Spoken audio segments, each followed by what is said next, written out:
number. Silently, humanity walked away. And only then did the Council comprehend. The Galactic Council chambers stretched across 3 kilometers of polished obsidian, its vaulted ceiling disappearing into artificial stars that mimicked the home skies of a dozen different species. Ambassador Sarah Chen stood at the human delegation's podium, her weathered hands gripping the chrome rail as she surveyed the assembled representatives of 47 civilizations. The air hummed with translation matrices. Each word she spoke converted into clicks, whistles, electromagnetic pulses, and chemical releases that the various species could understand.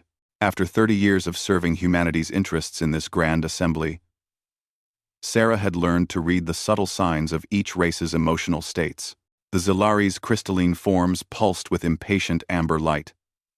The Korthak delegation's tentacles writhed in barely contained aggression.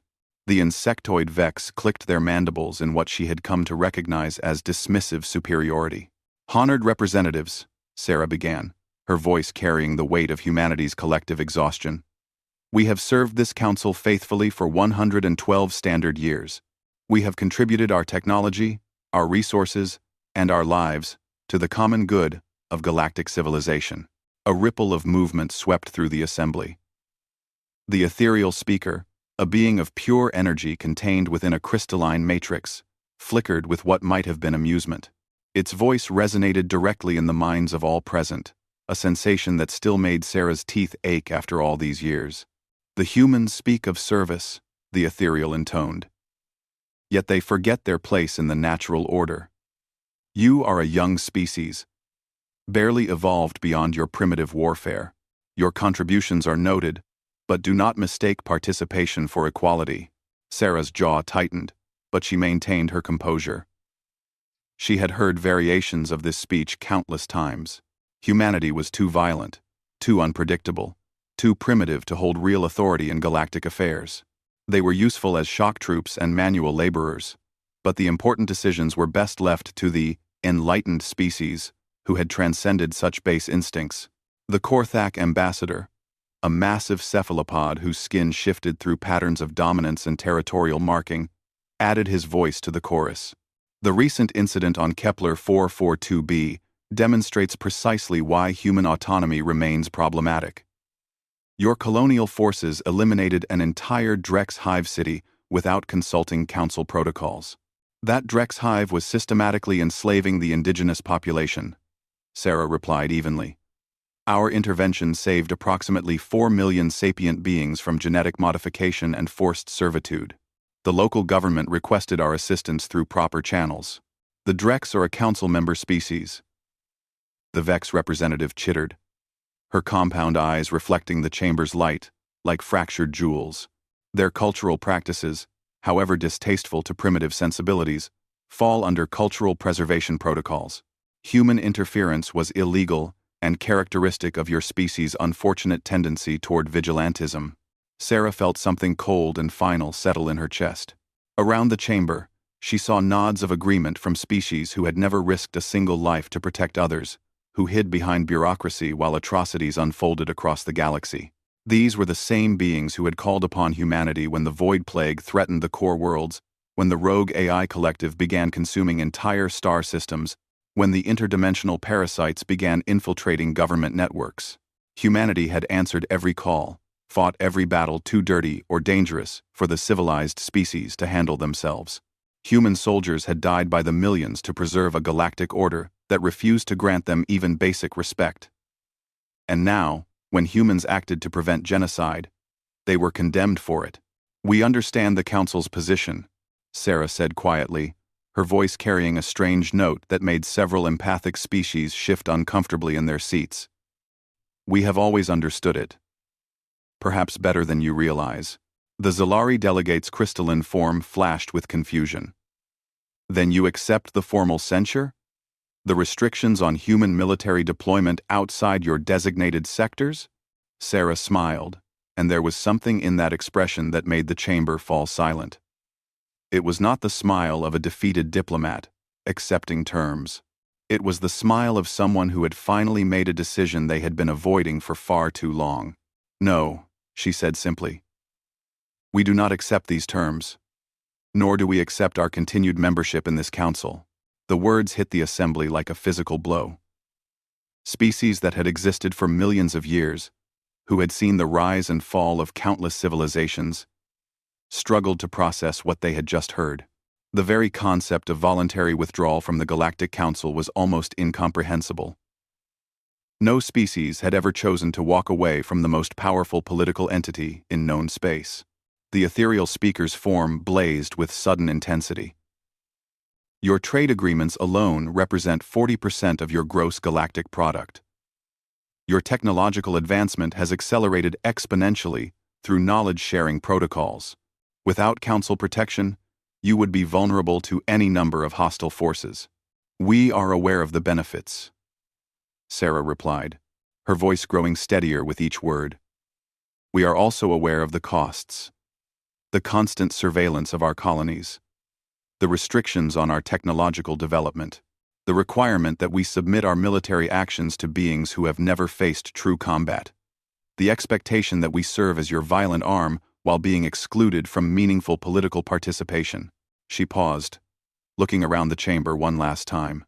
But most importantly, we are tired of being part of an organization that values protocol over sapient life, that allows atrocities to continue because intervening might be inconvenient or culturally insensitive.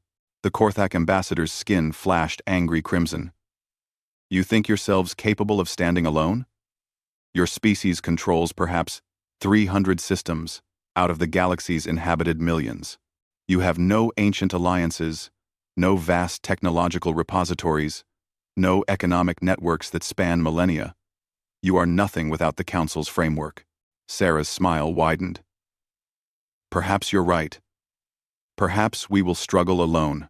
Perhaps we will fail entirely.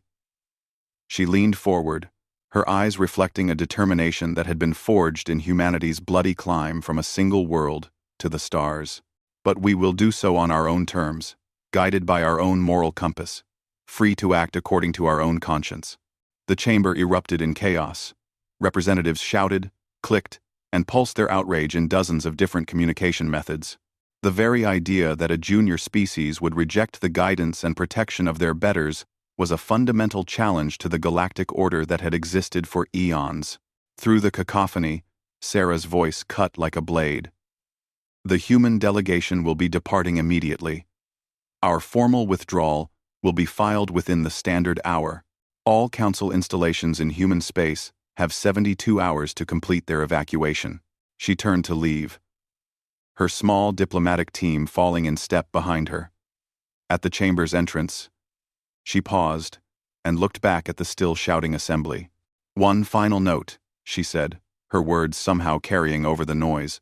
Effective immediately, humanity withdraws from all mutual defense pacts, joint military operations, and peacekeeping commitments. Our fleets are returning to human space. Our soldiers are coming home.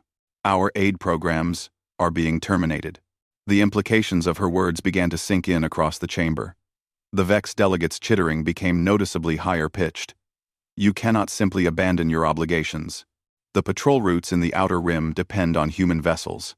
The quarantine zones require human personnel to maintain. Find someone else, Sarah said simply. You have made it abundantly clear that humanity's contributions are neither valued nor welcome. Surely the enlightened species of this council can manage without the assistance of such primitive beings. As the human delegation walked out of the chamber, a strange quiet fell over the assembly. For the first time in generations, representatives of the galaxy's most powerful civilizations found themselves confronting a simple but terrifying question. What did they actually do when the humans weren't there to do it for them? The ethereal speaker's form dimmed as it accessed vast databases, calculating the implications of humanity's withdrawal. Military deployments, resource allocation, technological dependencies, trade relationships. The web of connections was far more extensive than most council members renumber. The silence that followed. 6 months after humanity's withdrawal, the first cracks began to show in the galactic order that had seemed so permanent, so inevitable.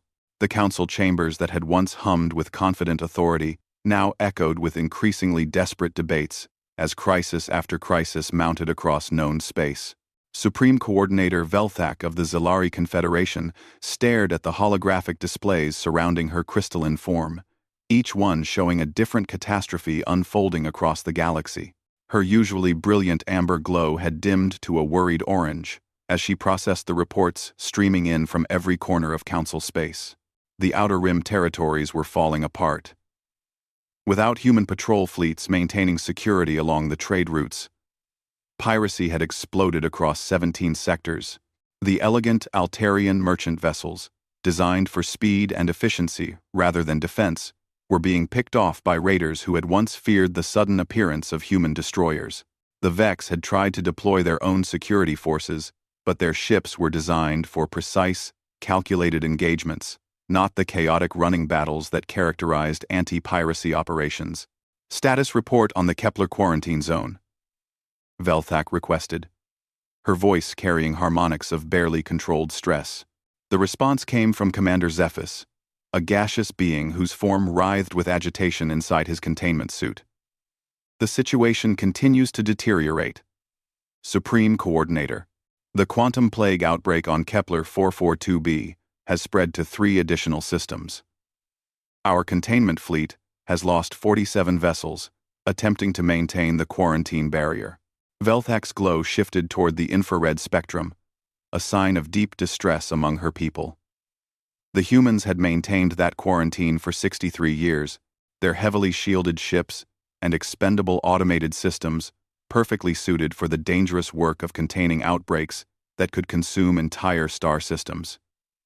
The Council's elegant vessels, designed by species that had long ago moved beyond such crude concerns as radiation hardening and biological containment, were proving woefully inadequate for the task. "What about the Drex situation?" she asked, though she already knew the answer would be equally grim. The Korthak ambassador, his skin patterns now displaying chronic stress markers that hadn't been seen in his species for centuries, spoke up from his position near the chamber's center.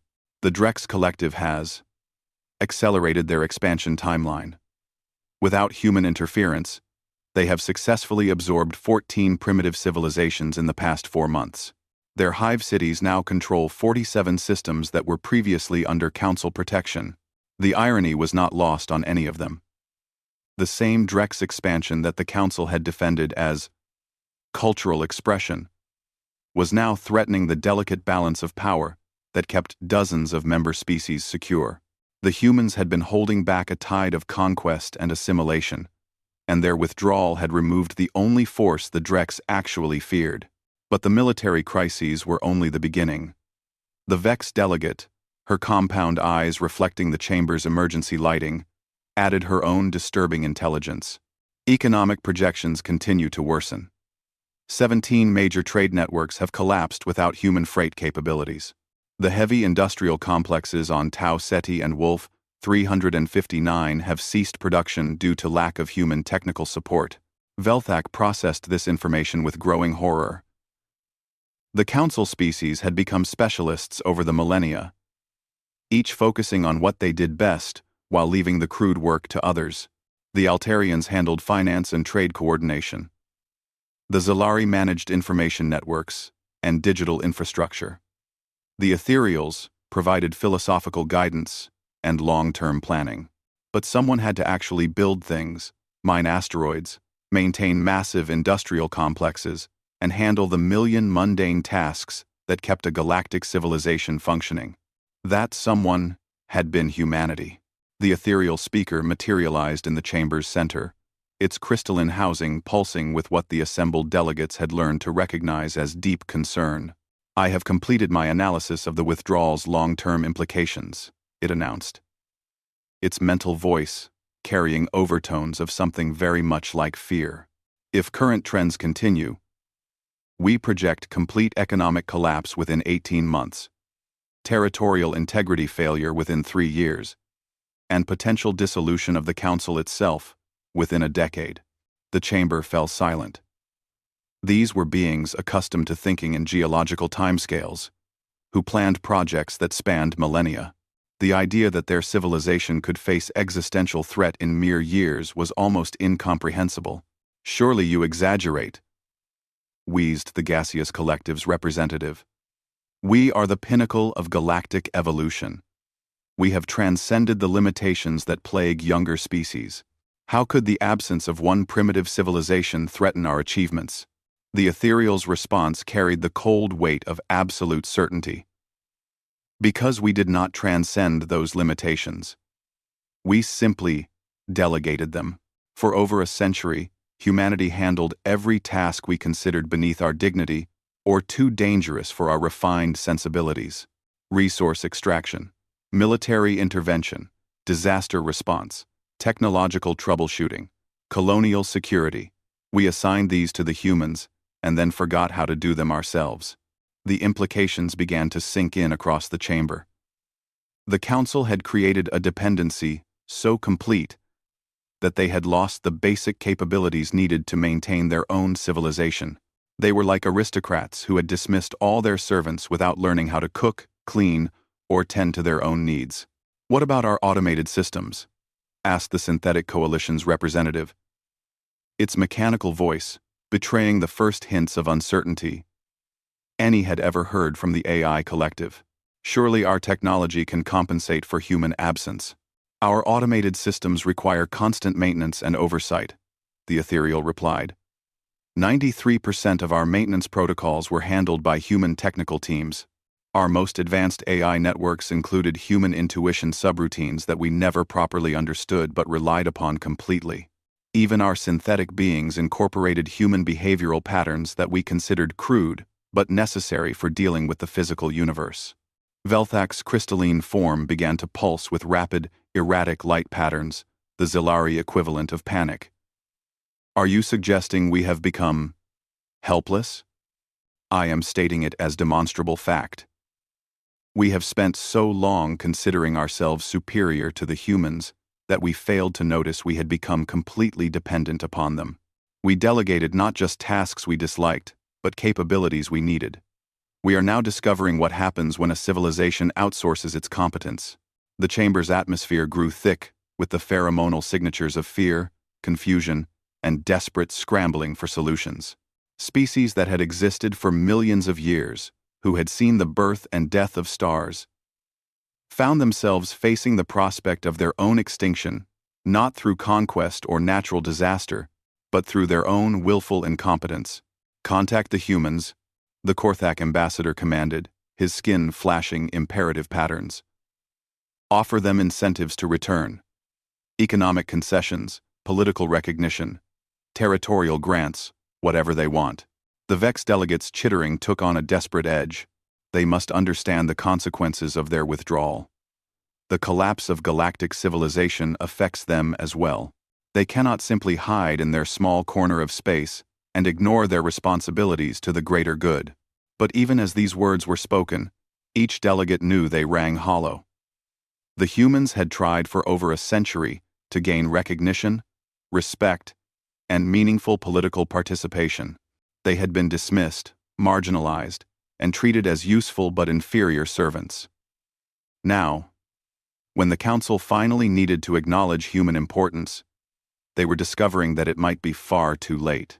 The ethereal speaker's form dimmed as it processed vast databases of communication attempts. All efforts to contact human leadership have been unsuccessful. They are not responding to diplomatic overtures, trade proposals, or requests for emergency assistance. Long-range sensors indicate massive fleet movements within human space, but their destination and purpose remain unknown. "They're planning something," Velthak realized, her light patterns shifting to the deep crimson of alarm. "What if they decide that galactic civilization is too dangerous to allow number? The galaxy learns to stand alone." 2 years had passed since humanity's withdrawal, and the galaxy bore little resemblance to the ordered civilization that had once seemed eternal. The council chambers, now permanently dimmed to conserve energy, hosted emergency session after emergency session as the representatives of 46 remaining species struggled to comprehend the magnitude of their miscalculation. Supreme Coordinator Velthak's crystalline form had lost much of its luster, stress fractures running through her structure like scars. She stood before a holographic display that painted a picture of systematic collapse across known space. Red zones marked systems lost to plague, piracy, or simple mechanical failure. Yellow areas indicated regions where civilization persisted but barely functioned.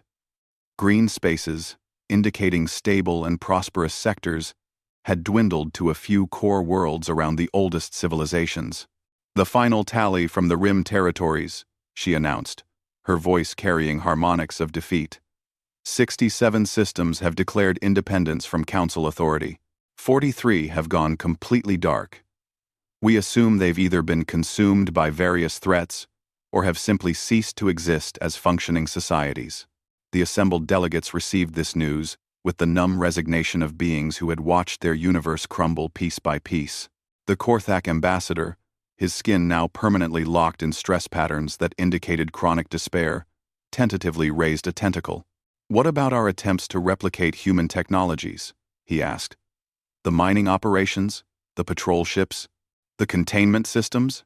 The response came from Engineer Prime, Nexus 7, the Synthetic Coalition's most advanced representative.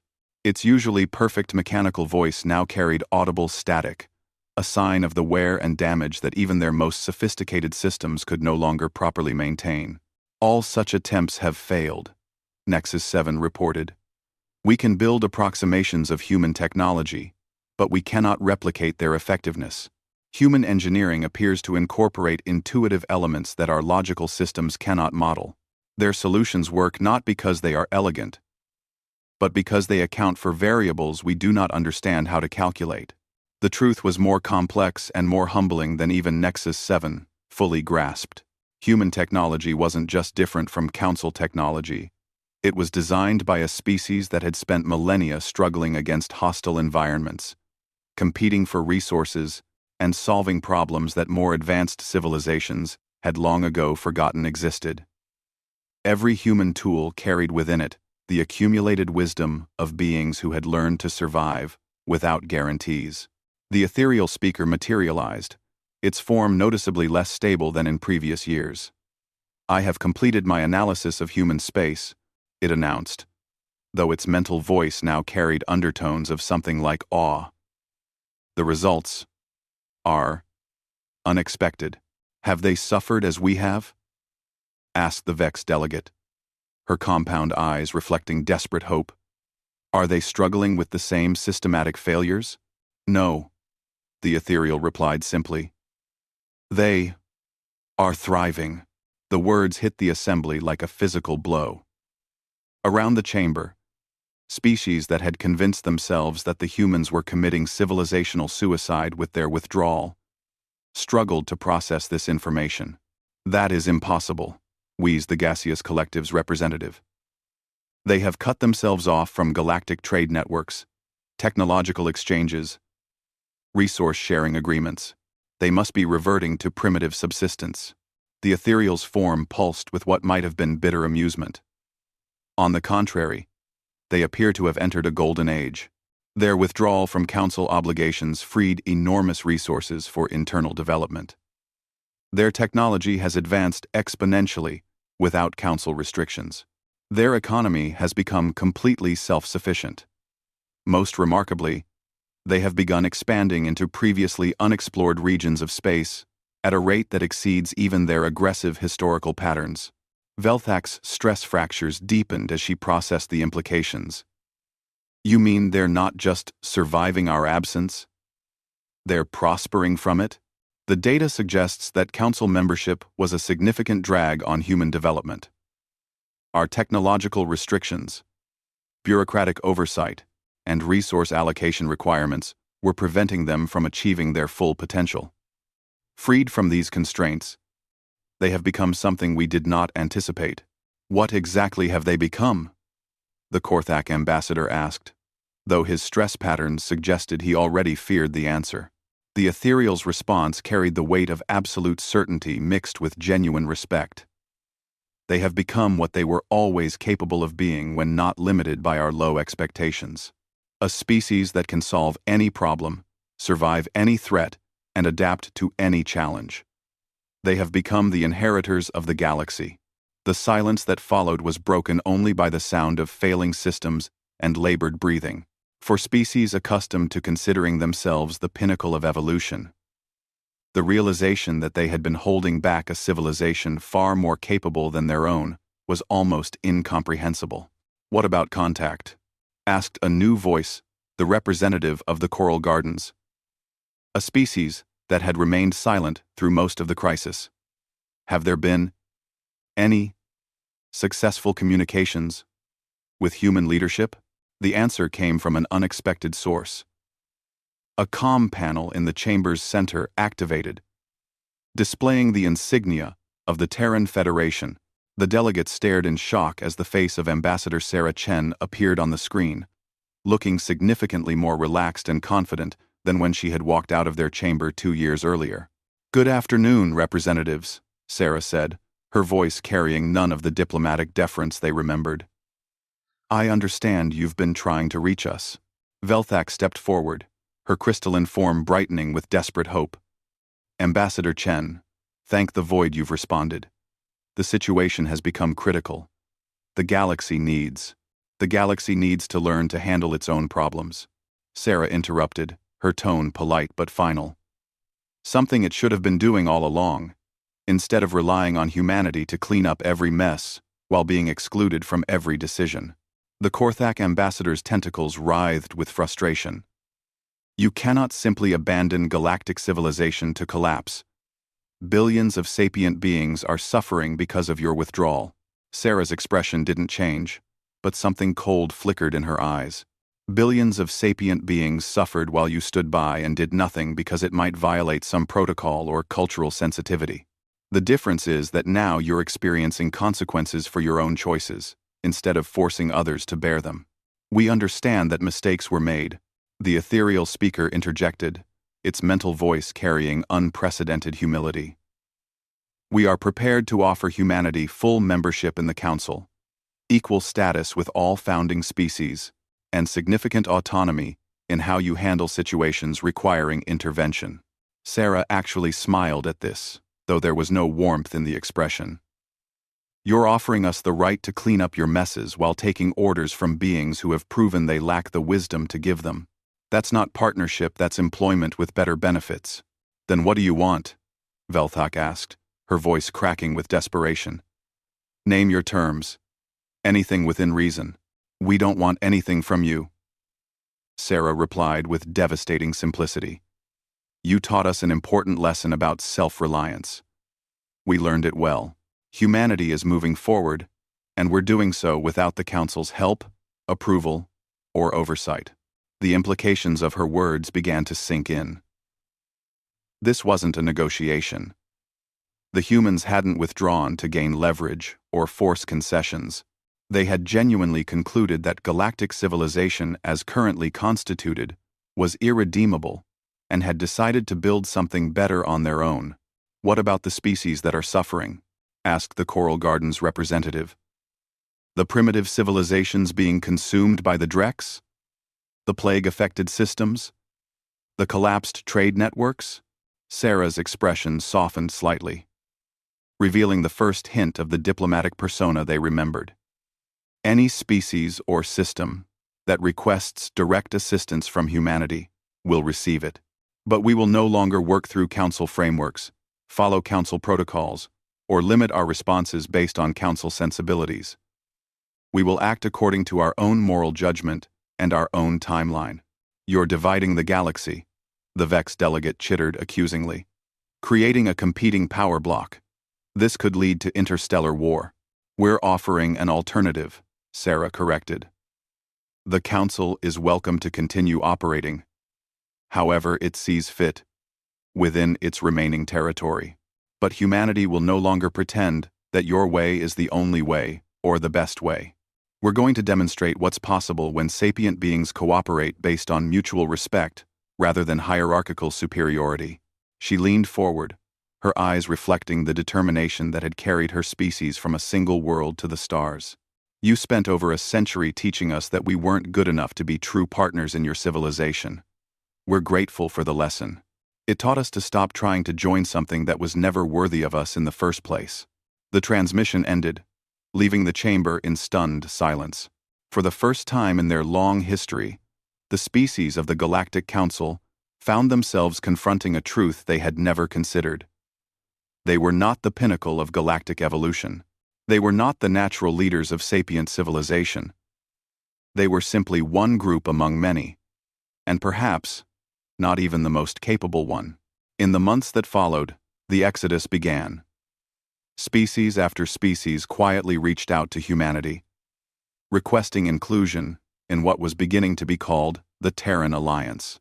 They were drawn not by humanity's military might or economic power, but by something far more compelling: the promise of a civilization that valued competence over pedigree, results over protocol, and moral courage over political convenience.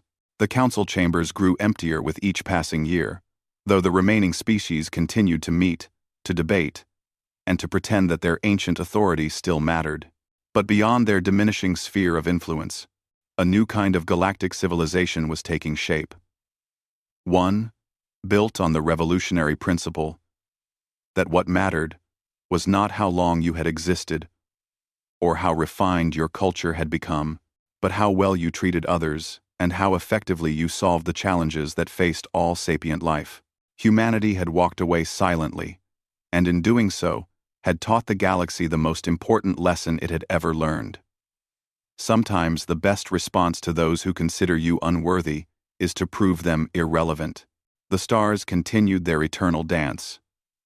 But now, they illuminated a universe where different possibilities were finally being explored. Continued existence. What if their withdrawal is merely the first phase of a larger strategy? The question hung in the chamber like a toxic cloud. For the first time, the council species were forced to confront the possibility that they had not just lost their most capable allies, but might have created their most dangerous enemies. The humans they had dismissed as primitive and violent were now free from all the constraints and obligations that had previously limited their actions. In the growing silence, one terrible truth became clear to every delegate present. They were about to discover just how much they had underestimated the species they had taken for granted. Outside the chamber's vast windows, the galaxy turned in its ancient dance, but for the first time in eons, the future seemed far from certain. Allied. Humanity had become the galaxy's indispensable workforce, the species that handled the dangerous, dirty, and morally complex tasks that others preferred to avoid. In the growing silence, a new reality began to take shape. For over a century, the Council had treated humanity as useful subordinates, too primitive for true partnership, but too valuable to dismiss entirely. They had created a dependent relationship so gradually that none had noticed how fundamental human involvement had become to galactic civilization's basic functioning. Now, for the first time in any of their lifetimes, they would have to face the galaxy's challenges without the humans to shield them from the consequences of their own decisions. The chamber's artificial stars continued their eternal dance overhead, but somehow their light seemed a little dimmer than before.